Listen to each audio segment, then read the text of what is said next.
Hello viewers, welcome to SP learning portal. உங்களுக்கு இந்த video பிடிச்சிருந்துச்சுன்னா லைக் பண்ணுங்கள், ஷேர் பண்ணுங்கள், கமெண்ட் பண்ணுங்கள். மறக்காமல் சப்ஸ்கிரைப் பட்டனை கிளிக் பண்ணி விட்ருங்க.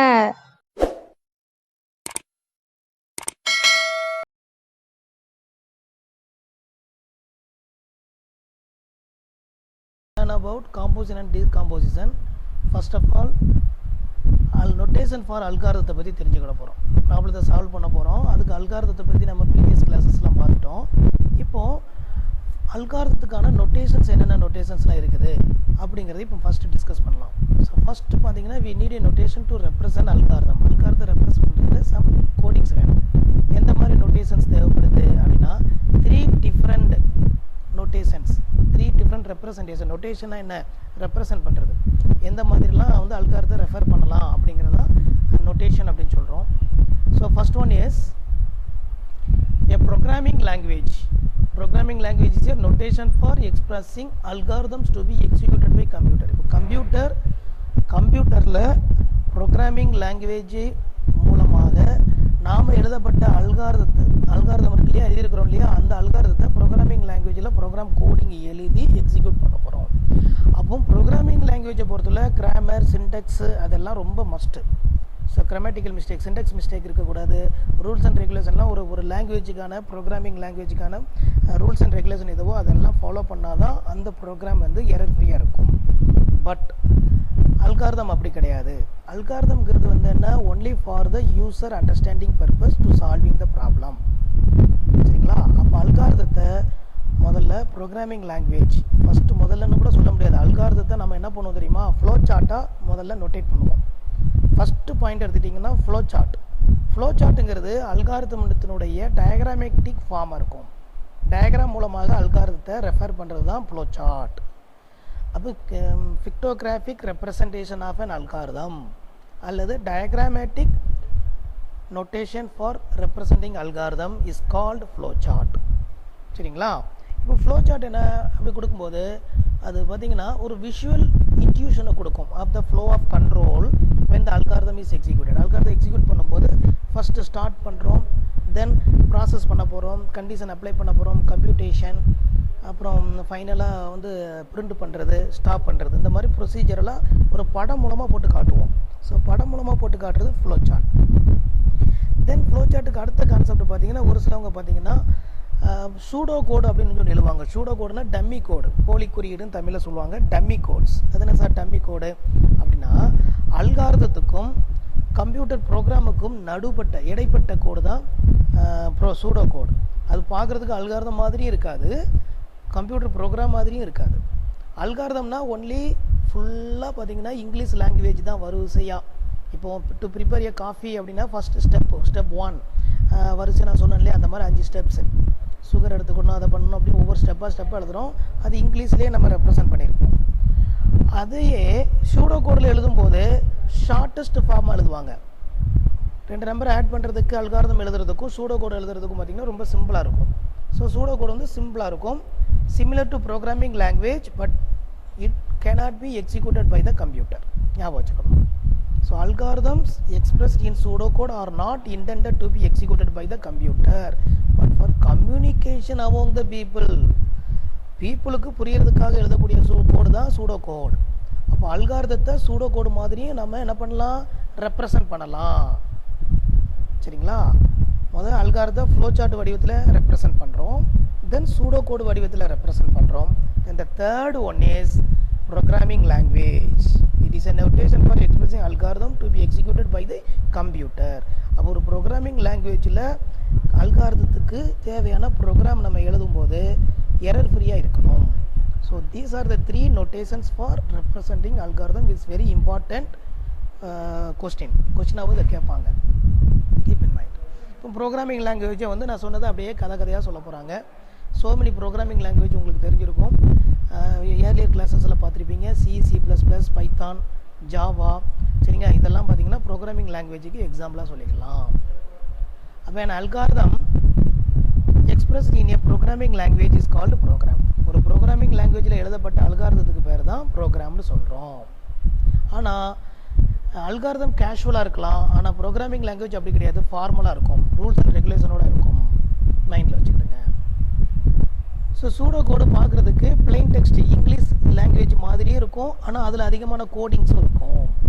So pseudo code is a mix of programming language like constructs and plain English. So இங்கிலீஷும் ப்ரோக்ராமிங் லாங்குவேஜினுடைய கோடிங்ஸும் சேர்ந்தது தான் சூடோ கோட். சரிங்களா? Then fourth one flow chart.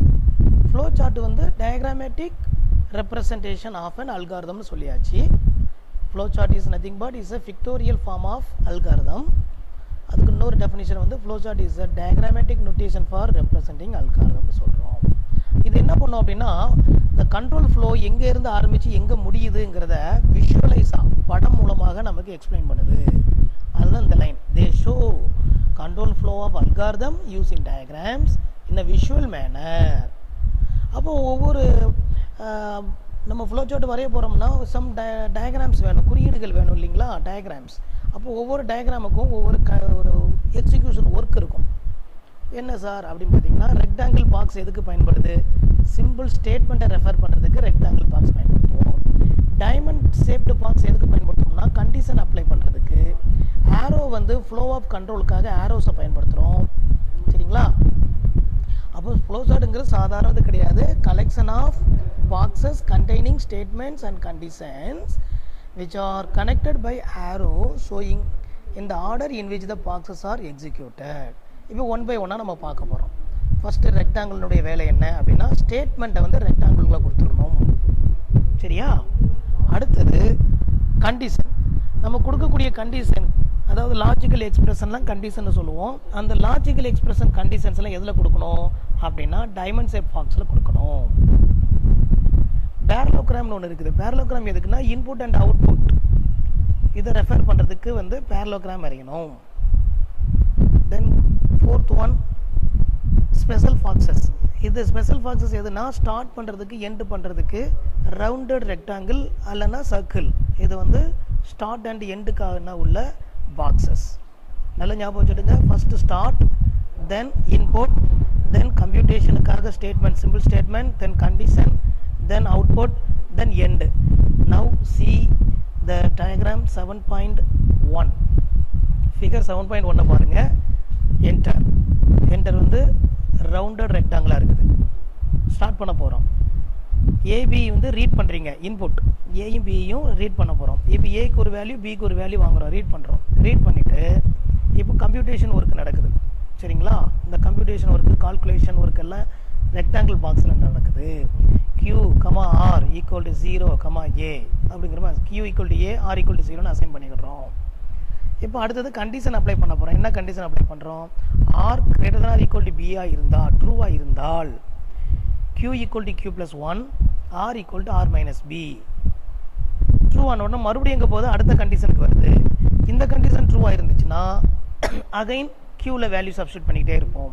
Suppose இந்த R வந்து இந்த கண்டிஷன் ஃபால்ஸாக இருந்தால் control directly goes out to the print statement.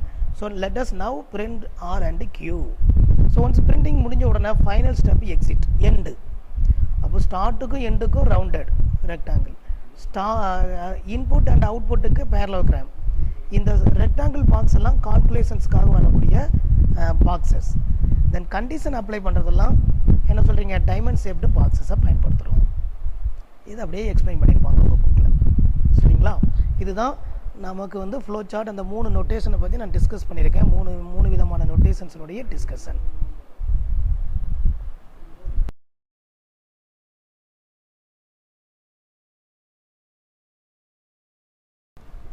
காம்போசிஷனில் control flow statement, அதாவது காம்பவுண்ட் ஸ்டேட்மெண்ட்டை பற்றி டிஸ்கஸ் பண்ண போகிறோம்.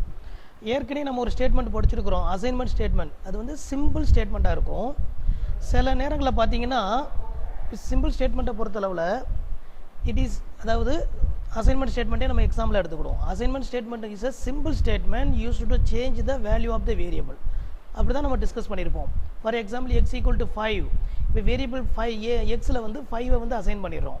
அது நெக்ஸ்ட் லைனில் x ஈக்குவல் டு x + 10ன்னு போடும்போது எக்ஸினுடைய நியூ வேல்யூஸ் 15ஆக மாறும். இதெல்லாம் சிம்பிள் ஸ்டேட்மெண்ட்டாக இருக்கும். சில நேரங்களில் பார்த்தீங்கன்னா சில statements maybe composed of other statement. ஒரு சில ஸ்டேட்மெண்ட் வேறு ஸ்டேட்மெண்ட்டால் உருவாக்கப்பட வேண்டியிருக்கும். 2-3 ஸ்டேட்மெண்ட்டால் உருவாக்கப்பட வேண்டியிருக்கும். அதுதான் இந்த லைனில் கொடுக்குறாங்க. Statement may be composed of other statement leading to hierarchical structure of an algorithm. இந்த மாதிரி statements composed of other statements are known as compound statement. அப்போது கண்ட்ரோல் ஃப்ளோ ஸ்டேட்மெண்ட்ஸ் எல்லாமே காம்பவுண்ட் ஸ்டேட்மெண்ட்டாக தான் இருக்க முடியும். சரிங்களா? அப்போ காம்பவுண்ட் ஸ்டேட்மெண்ட்னா மோர் தென் ஒன் ஸ்டேட்மெண்ட் இருந்தால் அது காம்பவுண்ட் ஸ்டேட்மெண்ட்டுன்னு கன்சிடர் பண்ணிக்கிடுங்க. So control flow statements are compound statement. They are used to alter the control flow of process depending on the state of its process. இப்போ 3 control flow ஸ்டேட்மெண்ட்டை பற்றி நம்ம discuss பண்ண போகிறோம். மொத்தம் எத்தனை கண்ட்ரோல் ஃப்ளோ ஸ்டேட்மெண்ட் இருக்குது அப்படின்னா 3.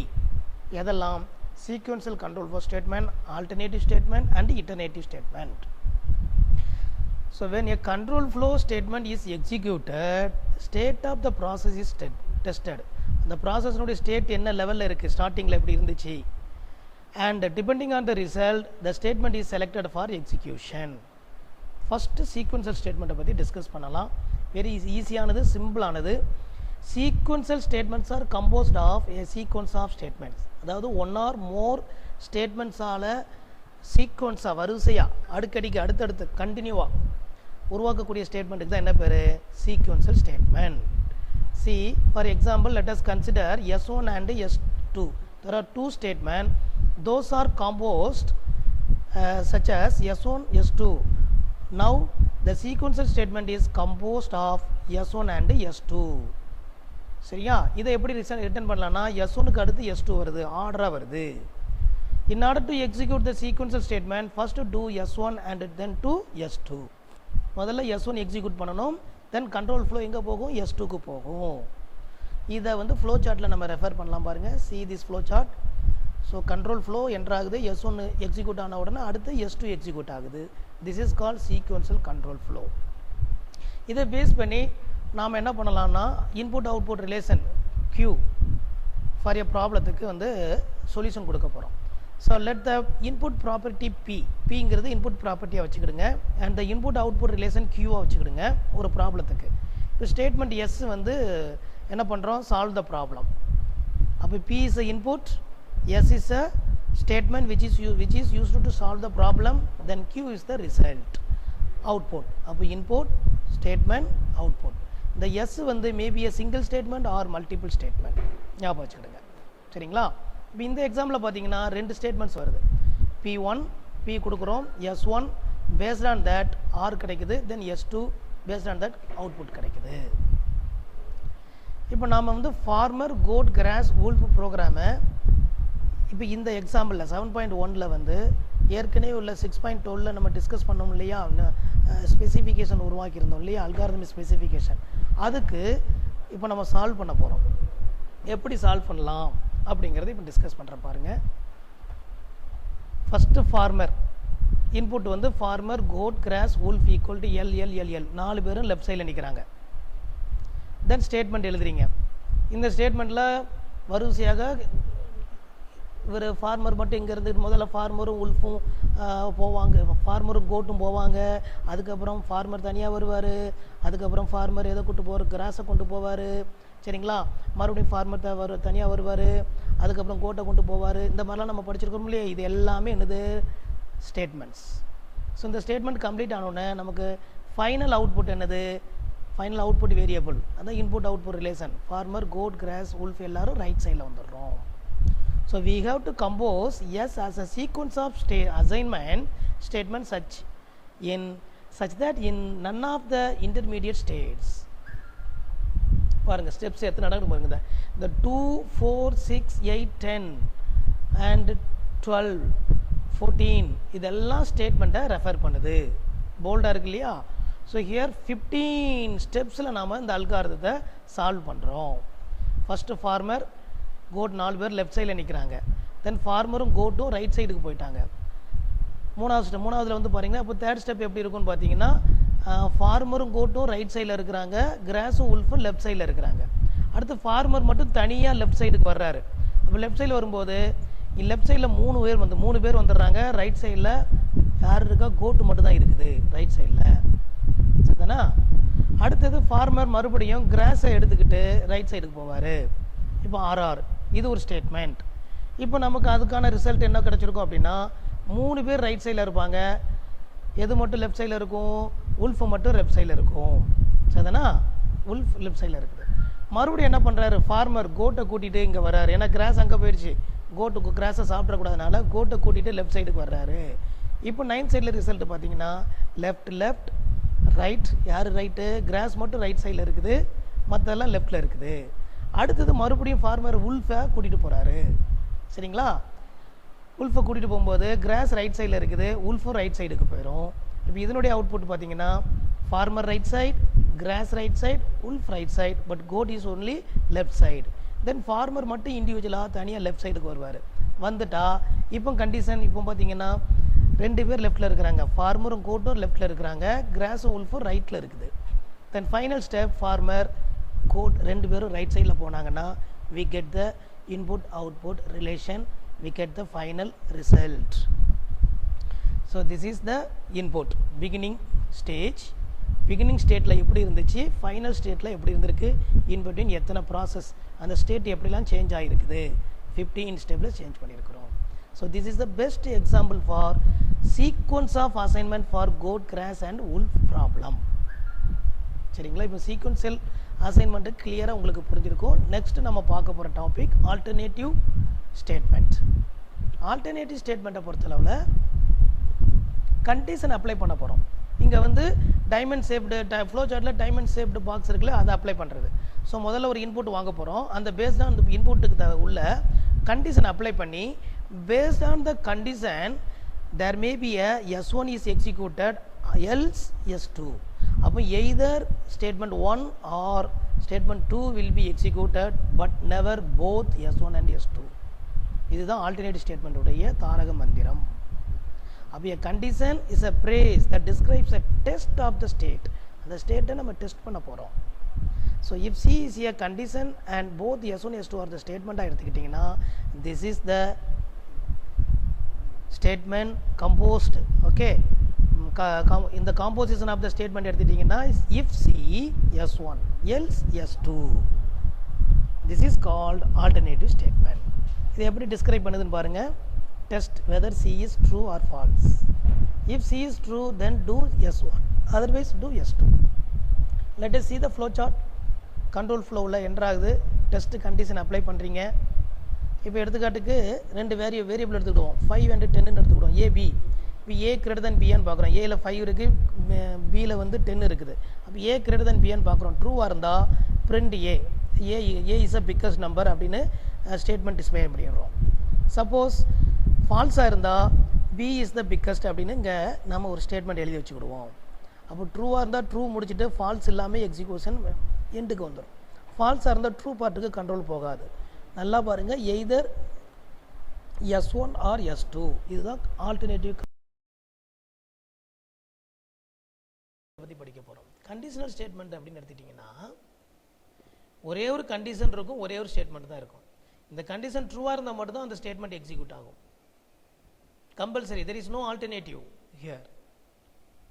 Condition true, okay, yes, execute ஆகும். Suppose condition false, nothing will be executed. These kind of statements are called conditional statements. See, sometimes we need to execute a statement only if a condition is true and do nothing if the condition is false. This is equivalent to the alternative statement in which the else clause is empty. சரிங்களா? else clause வந்து empty இருக்க போகுது. This variant of alternative statements, this variables alternate statement, அந்த மாதிரி ஸ்டேட்மெண்ட்டுக்கு என்ன பேர்? Alternate ஸ்டேட்மெண்ட்டில் இருக்கக்கூடிய இந்த வேரியண்ட்டுக்கு, இந்த டைப்புக்கு, வேரியண்ட்னா type, this type of alternative statement is called conditional statement. See, if C is a condition and S is a statement, then if C ட்ரூவாக இருந்தால் மட்டும் தான் எஸ், ஃபால்ஸாக இருந்தால் நத்திங் வில் பி எக்ஸிக்யூட்டட். இங்கே போட்டிருக்காங்க பார்த்தீங்களா? இஃப் சி ட்ரூனா C execute, S execute ஆகும், otherwise do nothing. So control வருது, ட்ரூனா எஸ் எக்ஸிக்யூட் ஆகுது, ஃபால்ஸ்னால் வெளியே போயிடுது. சரிங்களா?